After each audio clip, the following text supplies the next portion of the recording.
여러분, 성도여 그리스도인들이 이 땅에 우리가 살아가면서 개인적인 위기의 순간이나 국가적인 위기의 순간에 하나님 앞에 보여야 할 태도가 있습니다.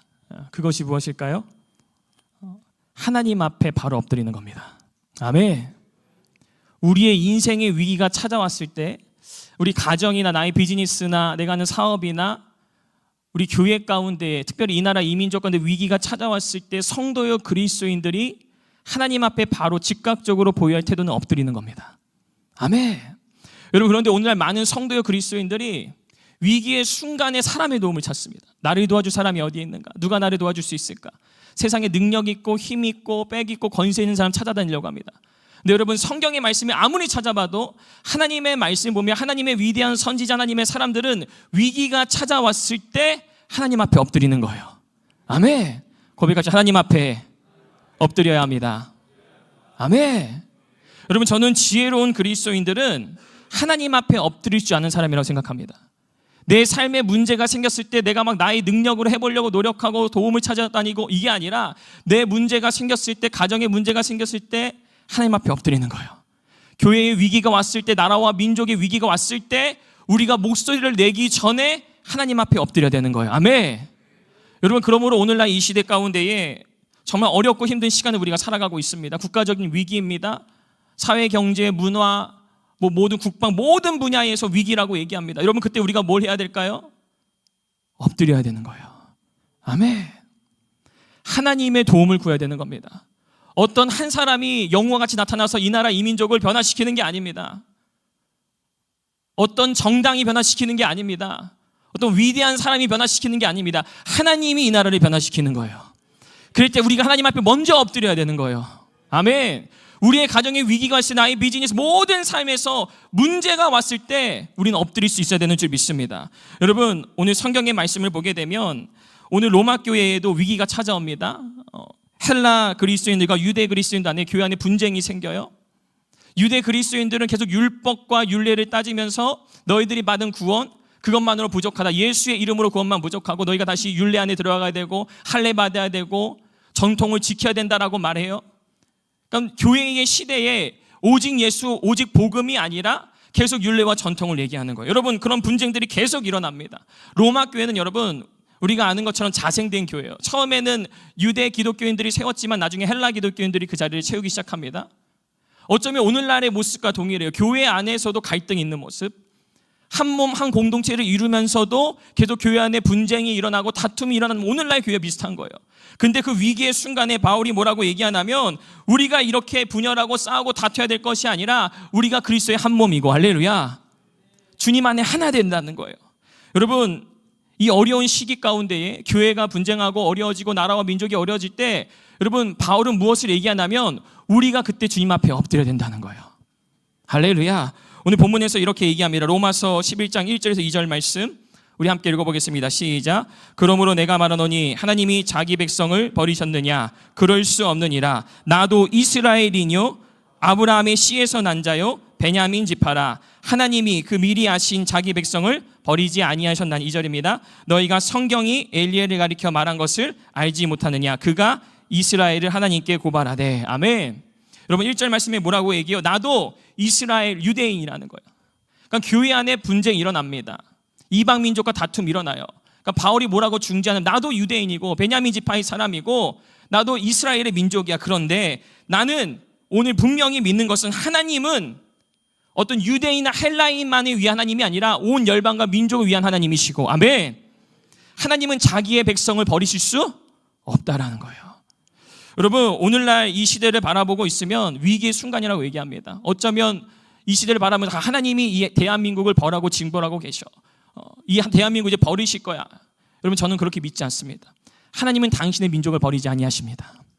하나님은 믿음의 선조들, 믿음의 선진들을 통하여서 이 땅에 선교사님 100여 년 전에 보내시고 핏값으로서 이 한국교회 세우셨고, 핏값으로 세운 교회는 반드시 주님께서 회복시키십니다. 주님께서 회복시키시는 거예요. 주님이 이루시는 교회가 되는 거예요. 아멘. 아무리 교회의 위기가 찾아온다고 해도 우리가 하나님의 얼굴을 구하고 엎드리면 오히려 우리의 모든 상황이 역전되어서 기회가 되는 줄 믿습니다. 여러분, 그러므로 우리의 위기의 순간에 엎드리십시오. 우리의 목소리를 더 크게 내기 전에 주님의 뜻을 구하고 엎드리십시오. 아멘. 정말 하나님이 원하시는 그 길이 무엇인지 주님 앞에 물으며 나가야 되는 줄 믿습니다.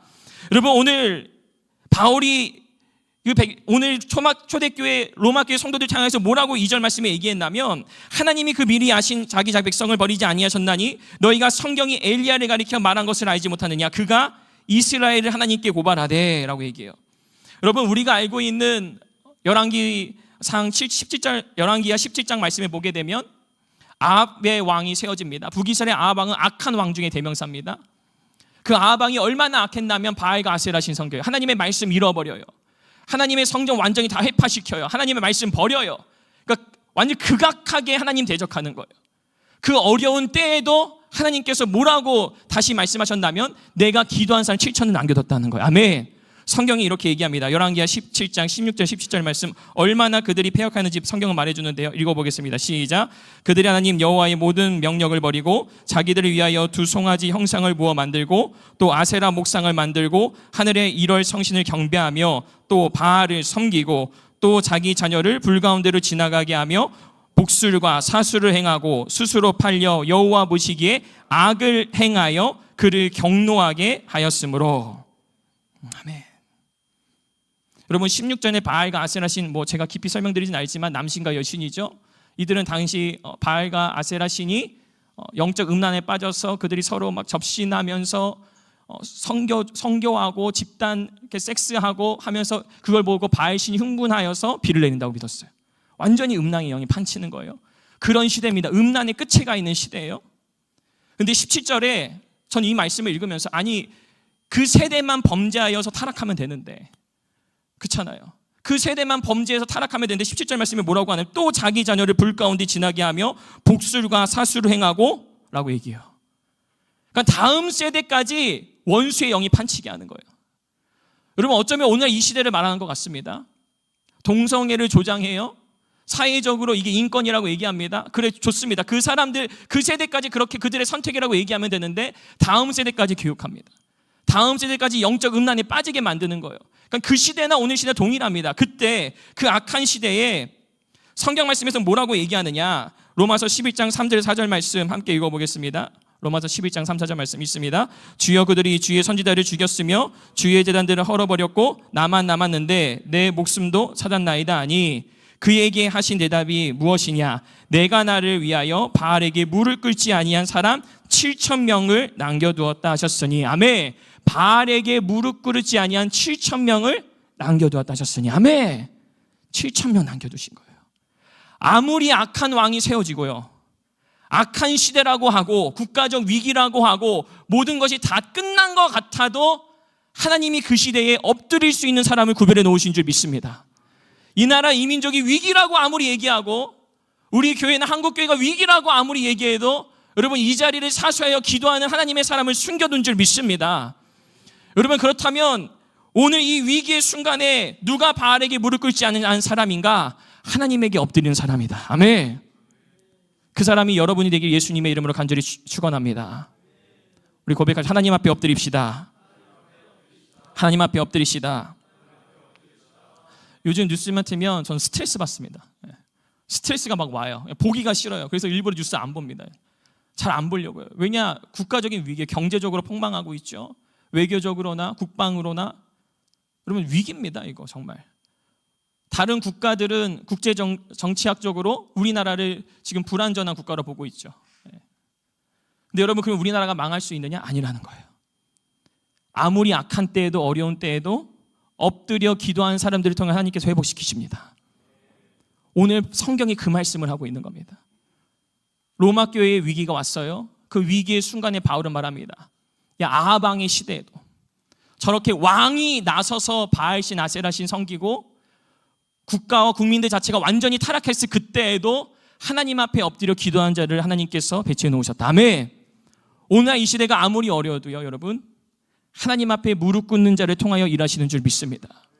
제가 오늘 로마서 말씀을 묵상하면서 정말 은혜 받았던 마지막 말씀이 오늘 본문 마지막 말씀입니다. 로마서 11장 5절 말씀, 우리 이 말씀 함께 읽고 기도하기 원하는데요. 함께 읽어볼까요? 시작. 그런즉 이와 같이 지금도 은혜로 택하심에 따라 남은 자가 있느냐. 한 번 더 있습니다. 그런즉 이와 같이 지금도 은혜로 택하심에 따라 남은 자가 있느니라. 아멘. 제가 이 말씀을 묵상하는데 주님 맞습니다. 아무리 어려운 시대라고 얘기하고 위기라고 얘기해도 오늘 말씀과 같이 그런즉 지금도 은혜로 택하심에 따라 남은 자가 있느니라. 은혜로 택하심에 따라 남은 자가 있느니라. 여러분, 그 은혜로 택하심을 입은 자가 누굽니까? 예수 그리스도의 보혈의 피로 구별받은 자예요. 오늘 이 자리에 나와 있는 저와 여러분인 줄 믿습니다.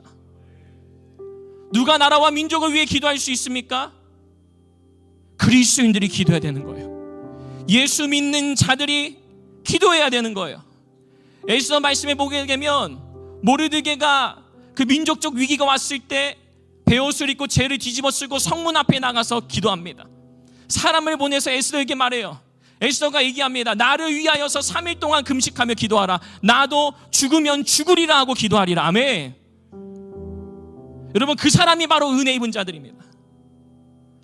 오늘 바울이 우리에게 가르쳐주는 말씀은 그런즉 이와 같이 지금도 은혜로 택하심에 따라 남은 자가 있느니라. 남은 자가 있느니라. 여러분이 남은 자입니다.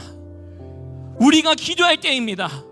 믿음의 선진들이 전쟁 중에 기도했던 것처럼, 국가적 위기가 왔을 때 기도했던 것처럼 우리가 오늘 이 시대에 목숨 걸고 주님 앞에 기도할 때인 줄 믿습니다. 이 시간 우리가 함께 기도할 때 주님, 우리의 교만을 꺾으시고 위기의 순간에 우리가 기도하게 하여 주시옵소서.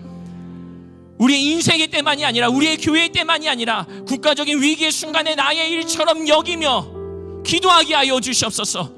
이 나라의 이 민족은 하나님 앞에 있사오니, 하나님 앞에 있사오니 주님, 우리가 마음을 다하여 기도하게 하여 주옵소서. 우리 주여 한번 부르짖고 합심하여 기도하도록 하겠습니다.